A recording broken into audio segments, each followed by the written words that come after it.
सोने की कीमतों में 350 रुपए की गिरावट दर्ज की गई।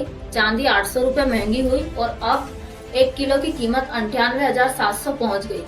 वैश्विक बाजार में डॉलर में मजबूती से सोने की में गिरावट आई। जून महीने की खुदरा महंगाई दर 6.5% पर पहुंच गई। सबसे ज्यादा महंगाई खाने पीने के सामान में देखी जा रही है। बेरोजगारी दर भी 8.3% के साथ चिंता का विषय बनी हुई है। यूजीसी ने कहा है कि सभी कॉलेजों को 2026 से ऑनलाइन डिग्री कोर्स शुरू होंगे। एआईसीटीई की तकनीकी शिक्षा को डिजिटल रूप में बढ़ावा देगा। छात्रों को मिलेगा हाइब्रिड लर्निंग का विकल्प। भारत और जापान के बीच नई रक्षा संधि पर हस्ताक्षर हुए। इस संधि के तहत दोनों देश साइबर और समुद्री सुरक्षा में सहयोग करेंगे। चीन की गतिविधियों के बीच ये कदम अहम माना जा रहा है। दिल्ली, यूपी, बिहार समेत उत्तर भारत में सभी बारिश की चेतावनी जारी की गई है। आईएमडी ने ऑरेंज अलर्ट जारी किया और लोगों से घर में रहने की अपील की है। मौसम विभाग के अनुसार मानसून अब सामान्य गति से आगे बढ़ रहा है। आईसीएमआर की रिपोर्ट के अनुसार देश में मलेरिया के केस पिछले साल के मुकाबले 20% बढ़े हैं। असम, ओडिशा और झारखंड में सबसे ज्यादा संक्रमण की पुष्टि हुई। सरकार ने राज्यों को एडवांस दवाइयां और टेस्टिंग किट भेजने के निर्देश दिए।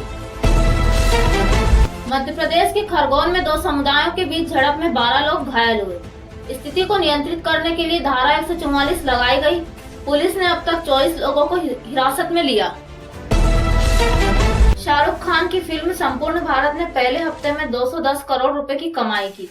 फिल्म को समीक्षकों और दर्शकों से शानदार प्रतिक्रिया मिल रही है। देशभक्ति और सामाजिक मुद्दे पर बनी ये फिल्म ट्रेंड में है। लोकसभा में विपक्षी गठबंधन इंडिया ने पीएम मोदी के खिलाफ अविश्वास प्रस्ताव लाने का फैसला लिया है। संसद में हंगामा और वाकयुद्ध जारी है। भाजपा ने कहा ये विपक्ष की रणनीति का हिस्सा है। सरकार पूरी तरह सुरक्षित है। प्रियंका गांधी ने लखनऊ में जनसभा को संबोधित करते हुए मोदी सरकार पर निशाना साधा। उन्होंने कहा कि महंगाई और बेरोजगारी पर सरकार चुप क्यों है। भीड़ में युवाओं की बड़ी संख्या दिखी। पश्चिम बंगाल की सीएम ममता बनर्जी ने केंद्रीय योजनाओं पर राज्य के हिस्से की कटौती का आरोप लगाया है। उन्होंने मोदी सरकार पर भेदभाव करने का आरोप लगाया। बंगाल में केंद्र राज्य तनाव बढ़ता दिख रहा है। गृह मंत्री अमित शाह आज मणिपुर दौरे पर रहेंगे। राज्य में जारी तनाव और हिंसा के मद्देनजर ये दौरा बेहद अहम माना जा रहा है। शांति बहाली के लिए वे विभिन्न समूहों से मिलेंगे। भाजपा अध्यक्ष जेपी नड्डा ने राजस्थान में पार्टी कार्यकर्ताओं को संबोधित किया। उन्होंने कांग्रेस सरकार को जन विरोधी बताया और विकास का वादा किया। राजस्थान चुनाव की तैयारी तेज हो चुकी है। उत्तर प्रदेश सरकार ने नई पंचायत योजना का ऐलान किया। अब हर गांव में डिजिटल सुविधा केंद्र और रोजगार केंद्र खोले जाएंगे। सीएम योगी ने कहा गाँव को स्मार्ट बनाने का समय आ गया है। तेजस्वी यादव ने पटना में प्रेस कॉन्फ्रेंस कर मोदी सरकार की विदेश नीति पर सवाल उठाया। उन्होंने कहा चीन एलएसी पर कब्जा कर रहा है और केंद्र सरकार चुप है। बीजेपी ने तेजस्वी के तथ्यों की जांच कराने की सलाह दी। कांग्रेस नेता राहुल गांधी आज बेंगलुरु में युवा संवाद कार्यक्रम में हिस्सा लेंगे।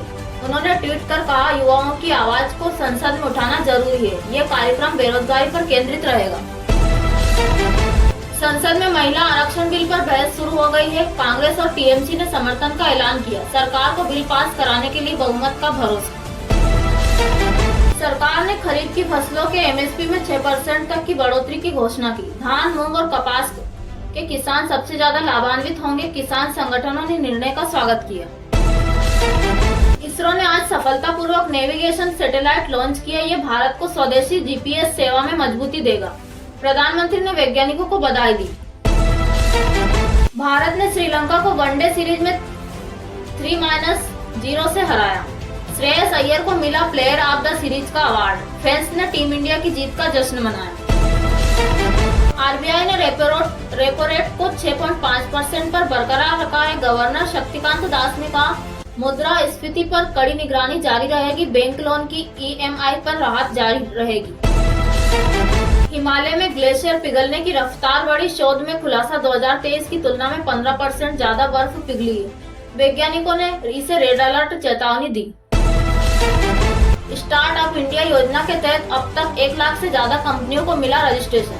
सरकार नए निवेशकों को टैक्स छूट देने की योजना बना रही है। युवाओं में स्टार्टअप को लेकर उत्साह बना हुआ है। काशी विश्वनाथ मंदिर में इस बार 2 लाख से ज्यादा श्रद्धालु पहुंचे। सावन के पहले सोमवार को प्रशासन ने सुरक्षा के पुख्ता इंतजाम किए। श्रद्धालु बोले यहां आकर मन को शांति मिलती है। दिल्ली एनसीआर में नए टोल नियम लागू हुए। अब पर्सनल कार सिर्फ आने जाने का एक ही चार्ज लगेगा। लोगों को राहत की उम्मीद। एनसीआरबी के अनुसार 2024 में साइबर क्राइम के केसों में 30% की बढ़ोतरी। सबसे ज्यादा केस यूपी और महाराष्ट्र में दर्ज हुए। सरकार ने डिजिटल जागरूकता अभियान चलाने का फैसला किया। बिहार के गोपालगंज में दलित परिवार को दबंगों ने घर से बेदखल किया। पुलिस की कार्रवाई के बाद पीड़ितों को दोबारा घर में प्रवेश मिला। मामले में 4 लोगों की गिरफ्तारी हुई। नासा और इसरो की साझा परियोजना निसार का डेटा अब सार्वजनिक किया जाएगा। इससे जलवायु परिवर्तन की निगरानी आसान होगी। ये पहली बार होगा जब अमेरिका भारत साथ मिलकर इतना बड़ा डेटा साझा करेंगे। मध्य प्रदेश सरकार ने लाडली बहना योजना में बदलाव करते हुए राशि 1500 की। अब हर पात्र महिला को महीने में 1500 सीधे बैंक खाते में भेजा जाएगा। सरकार का दावा, इससे 1 करोड़ महिलाओं को सीधा लाभ मिलेगा।